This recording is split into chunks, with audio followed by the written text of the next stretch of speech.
Համոսահյանը մեր ամենահրատարակվող դասականներից է, նրա պոեզիայի երկրպագունները շատ են նաև Արցախում, ապացույց է Դահլիճում համապատրաստից արտասանողների բանակը։ Բանաստեղծի 100-ամյակին նվիրված միջոցառմանը ներկայացվեց նրա մասին պատմող ֆիլմը, հեղինակը Նաիրա Խաչատրյանը Դահլիճում էր, երեկոյին ներկա էր նաև Համոսահյան գիտամշակութային կենտրոնի տնօրենը, պոետի ընկեր Չորս Դավթյանը։ Նա Սահյանի ստեղծագործությունների մասսայականացման համար Հոբելյանական ոսկե մեդալով պարգևատրեց ազգային ժողովի նախագահ Աշոտ Ղուլյանին, մշակույթի և երիտասարդության հարցերի նախարար Նարինե Աղաբալյանին և ակադեմիա ընկերության տնօրեն Բենիկ Բախշյանին։ Սա այն եզակի պարգևներից է, որ կցանկանայի ունենալ, մեդալը ստանալիս խոստովանեց խորհրդարանի խոսնակը։ Այն, որ մենք ամեն տարի տասնյակ հարյուրավոր երիտասարդների շուրթերից լսում ենք Սահյանի պոեզիան, լսում ենք նոր ոճով եւ նոր ոգեվորությամբ, սա նշանակում է, որ մեր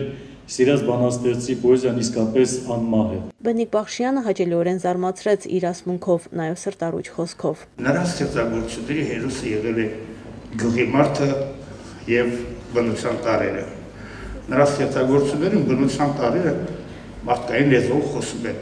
եւ ոչ միայն ասենք Քարգացի Գորյան, այլ Համոսահյանի ստեղծագործություն եւ նրա գիտակցության մեջ ամեն մի քարը մեծ ու փոքր դա առանձին մի մարդ է։ Սահյանական տարին սկսվում է ու չի ավարտվում։ Բոլոր տարիները սահյանական են։ Եվ 100 տարին այնպիսի մեծության համար, ինչպիսին Համոսահյանը ընդամենը հերթական հանգրվանն է։ Նարինե Աղաբալյանը մեդալը ստանալով իր հերթին Չորս Դավթյանին հանձնեց Ղարաբաղյան շարժման հոբելյանական հուշամեդալը։ Հերթը հասավ ասմունքի մրցույթի ամփոփմանը, ասենք որ մրցանակներ էին սահմանվել ազգային ժողովի, մշակույթի և երիտասարդության հարցերի նախարարության և ակադեմիա ընկերության կողմից։ 3 տարիքային խմբերում 3-ական մրցանակ։ Մարիա Բարսեղյանը, Աննա Բաբայանն ու Արմինե Բաղարյանը առաջին տեղերը գրավեցին։ Երեկոն ավարտվեց համերգ ասմունքով մրցանակակիրների մասնակցությամբ։ Մարինա Մկրտչյան, Սամվել Սայյան, օր։